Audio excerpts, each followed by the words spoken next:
चलो नेक्स्ट बात करते हैं अपन रेगुलेशंस के बारे में। तो देखिए जब हम रेगुलेशंस के बारे में बात कर रहे हैं तो हमने क्या कहा कि जो हमारी हार्ट है वो क्या है, वो ऑटो एक्साइटेबल है ना, मतलब खुद से रेगुलेट हो जा रही है, दैट्स व्हाई ऑटो एक्साइटेबल है ना।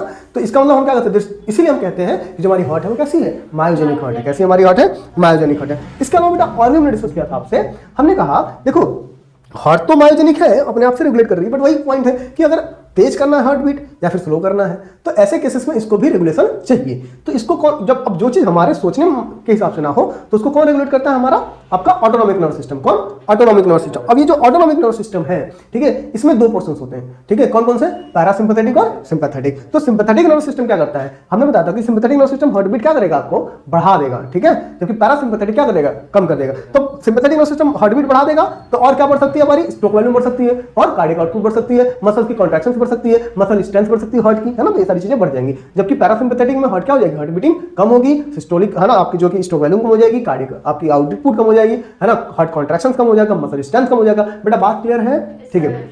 अब इसके अलावा और भी बात करते हैं हार्ट की डिजीज के बारे में। तो डिजीज में हमने जैसे कहा था हाइपरटेंशन, ठीक है। तो हाइपरटेंशन क्या है, नॉर्मली अभी आपको मैंने बीपी मशीन से मेजर करवाया था, ठीक है। तो नॉर्मली क्या होता है 120 और 80 आती है। अब 120 क्या है हमारी सिस्टोलिक ब्लड प्रेशर और जो हमारी जो 80 है वो है हमारी डायस्टोलिक ब्लड प्रेशर, ठीक है।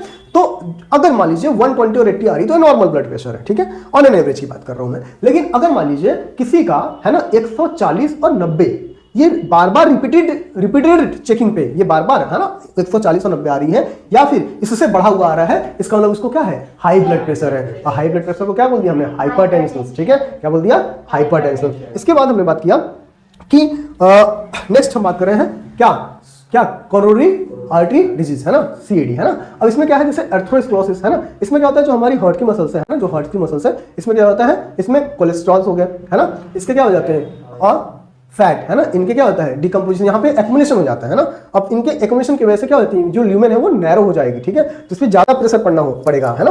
तो ये जो हार्ट के पास प्रेशर पड़ रही है ये काफी रिस्की प्रेशर, मतलब काफी जो है कि डेंजरस हो जाएगी, ठीक है। तो कोलेस्ट्रॉल वगैरह का, फैट वगैरह का डिपोजिशन वहां पे सही नहीं है, तो इसको बोलते हैं क्या, अर्थरोस्क्लेरोसिस यानी सीएडी, है ना, कोरोनरी आर्टरी डिजीज, ठीक है। मतलब कोरोनरी से नाम ही से क्लियर है कि हार्ट से रिलेटेड होगा, ठीक है। अब नेक्स्ट पॉइंट करते हैं, हमने कहा कि यहाँ पे कई बातें आती है, जैसे हार्ट फेलियर। हार्ट फेलियर क्या है, जब अगर आपकी जो हार्ट है वो ब्लड को अच्छे से इफिशिएंटली पंप नहीं कर रही है तो हार्ट फेलियर है। दूसरा होता है कार्डियक अरेस्ट। कार्डियक अरेस्ट क्या होता है, आपकी जो मसल्स है, आपकी जो हार्ट मसल्स है वो स्टॉप हो जाए, मतलब बीटिंग स्टॉप कर दे, है ना, खत्म, रुक जाए, है ना, this is called what, cardiac arrest. यहीं पे एक और होता है एंजाइना।